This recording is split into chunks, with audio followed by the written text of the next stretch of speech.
എല്ലാവർക്കും നമസ്കാരം. നമ്മളിന്ന് സംസാരിക്കാൻ പോകുന്നത് കേൾക്കാൻ നല്ല സിമ്പിളാണെന്ന് തോന്നുമെങ്കിലും ഒരുപാട് ആഴങ്ങളുള്ള ഒരു വിഷയത്തെപ്പറ്റിയാണ്. പ്രണയം. പ്രണയം ഈ ഒരൊറ്റ വാക്കില്ലേ, അതിലെത്ര അർത്ഥങ്ങളാ, എത്ര വികാരങ്ങളാ ഒളിഞ്ഞിരിക്കുന്നേ അല്ലേ? നമുക്ക് അതിലേക്കൊന്ന് ഇറങ്ങിച്ചെന്നാലോ? അപ്പോ ആദ്യം തന്നെ നമുക്ക് നോക്കാം വാക്കുകൾക്കപ്പുറമുള്ള പ്രണയത്തെക്കുറിച്ച്. എന്തുകൊണ്ടാവും പ്രണയത്തെപ്പറ്റി സംസാരിക്കാൻ അല്ലെങ്കിൽ അതിനൊരു നിർവചനം കൊടുക്കാൻ നമ്മൾ ഇത്രയധികം ബുദ്ധിമുട്ടുന്നത്? അതിന്റെ കാരണം എന്താണെന്ന് വെച്ചാൽ, പ്രണയം ശരിക്കും വാക്കുകൾ കൊണ്ട് വിവരിക്കാൻ പറ്റുന്ന ഒന്നല്ല. അത് നമ്മൾ അനുഭവിച്ചറിയേണ്ട ഒന്നാണ്, അല്ലേ? ഒരു ഭാഷയ്ക്കും പൂർണ്ണമായിട്ട് അതിനെ വിവരിക്കാൻ പറ്റില്ല. അത്രയും ആഴമുള്ളൊരു ഫീലിംഗ് ആണത്. ഇനി അടുത്തത്, ഒരാളുടെ വരവോടെ നമ്മുടെ ലോകം തന്നെ എങ്ങനെയാണ് മാറി മറിയുന്നതെന്ന് നോക്കാം. ശരിക്കും പറഞ്ഞാൽ ഇതിൻ്റെയൊക്കെ തുടക്കം ഭയങ്കര സിമ്പിളായിട്ടായിരിക്കും. വെറുമൊരാളുടെ സാന്നിധ്യം, അത്രയുള്ളൂ.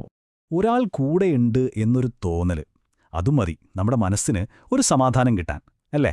ജീവിതത്തിൽ എന്തു പ്രശ്നം വന്നാലും നമുക്ക് പ്രിയപ്പെട്ട ഒരാളെ അടുത്തുണ്ടെങ്കിൽ ആ കിട്ടുന്നൊരു ധൈര്യം, ആശ്വാസം, അത് വേറെ ലെവലാണ്. അപ്പോൾ ആ ഒരു സാന്നിധ്യം കിട്ടിക്കഴിഞ്ഞാൽ പിന്നെ വരുന്നതോ ഒരു ചെറിയ പുഞ്ചിരി. ഒന്ന് ആലോചിച്ച് നോക്കിയേ, നമ്മൾ ഇഷ്ടപ്പെടുന്ന ഒരാൾ നമ്മളെ നോക്കി ചിരിക്കുമ്പോൾ ആ നിമിഷം നമ്മുടെ ലോകം തന്നെ അങ്ങ് തിളങ്ങുന്ന പോലെ തോന്നാറില്ലേ? ആ ഒരൊറ്റ ചിരിക്ക് നമ്മുടെ സങ്കടങ്ങളെയൊക്കെ മായ്ച്ചു കളയാനുള്ള ഒരു പ്രത്യേക കഴിവുണ്ട്. ഓക്കെ, ഇനി നമ്മൾ വളരെ പ്രധാനപ്പെട്ട ഒരു കാര്യത്തിലേക്കാണ് കടക്കുന്നത്. പെർഫെക്റ്റ് അല്ലെങ്കിൽ തികഞ്ഞത് എന്ന ആശയത്തെ നമുക്കൊന്ന് മാറ്റി ചിന്തിച്ചു നോക്കാം. ഒരു ചോദ്യം ചോദിക്കട്ടെ, പ്രണയമെന്ന് പറയുന്നത് പെർഫെക്റ്റായ ഒരാളെ കണ്ടെത്താനുള്ള ഒരു ഓട്ടപ്പാച്ചിലാണോ? നമ്മളെല്ലാവരും യാതൊരു കുറവുകളുമില്ലാത്ത ഒരാളെയാണോ ശരിക്കും തേടുന്നത്? ഇതാണ് പ്രണയത്തിലെ ഏറ്റവും മനോഹരമായ സത്യം. നമ്മൾ വിചാരിക്കുന്ന പോലെ ഒരു കുറവുമില്ലാത്ത പെർഫെക്റ്റായ ഒരാളെ തേടിപ്പിടിക്കുന്നതല്ല പ്രണയം. നേരെ മറിച്ച് കുറവുകളുള്ള സാധാരണക്കാരനായ ഒരാളെ അയാളുടെ എല്ലാ കുറവുകളോടും കൂടി പൂർണ്ണമായിട്ട് പെർഫെക്റ്റായിട്ടങ്ങ് സ്നേഹിക്കുന്നതാണ്. അതായത് ഇതൊരു തെരച്ചിലല്ല, ഇതൊരു സ്വീകരണമാണ്. അപ്പോ നമ്മൾ ഈ പറഞ്ഞു വന്നതിൻ്റെയൊക്കെ കാതൽ എന്താണെന്നറിയോ? അത് നമ്മുടെ അവസാന ഭാഗത്തിലുണ്ട്. ചെറിയ കാര്യങ്ങളുടെ വലിയ ശക്തി.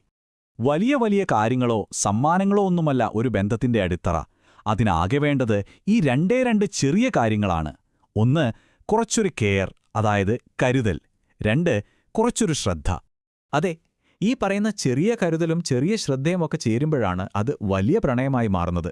ശരിക്കും പ്രണയത്തിന്റെ ഭംഗിയിരിക്കുന്നത് ഈ ലാളിത്യത്തിലാണ്.